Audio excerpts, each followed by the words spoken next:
I started Windsor Power and Light in 2005. I wanted to change the direction a little bit, being self-employed since I was in my 20s. I just help to organize the crew, watch the guys in the air, keep an eye on what's going on in the field, and make sure that we're working safely and efficiently. We've moved a little bit from the beginning of Windsor Power and Light, where we primarily contracted private jobs.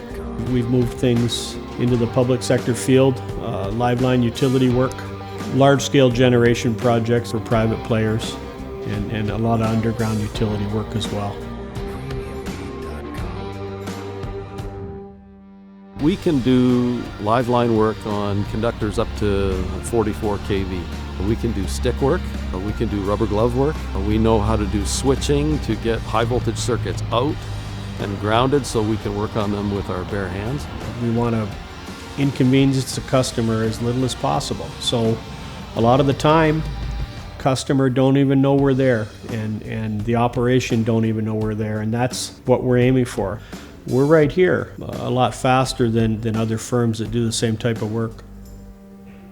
On the generation side, we've done island projects. We're also involved in a biogas project where the goal of the project was for this facility to export power to the grid. I think that's the way of the future. Power quality issues are resolved with natural gas generation, with the equipment that we install. Customer not only has cheaper power and has the power quality that goes with it, but they also have a lot of heat.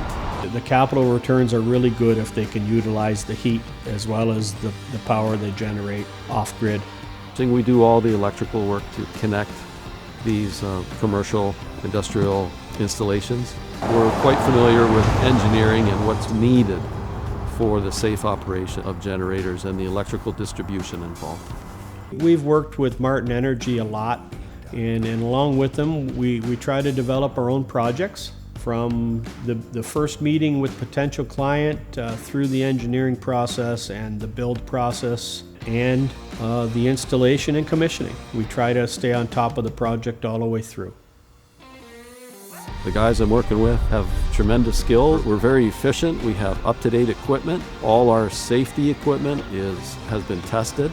We're a very safe contractor, and I believe we're a very educated contractor. What sets us apart is we're local. We're not here from Monday to Thursday afternoon and gone down the 401 with our paychecks and our equipment. We're right here. The guys on the job site are very polite. We're considerate of the public. I think anyone that would hire us would be very happy with our quality of work and the time it takes us to get her done. And that's what we're trying to do. One job at a time. We want to prove ourselves.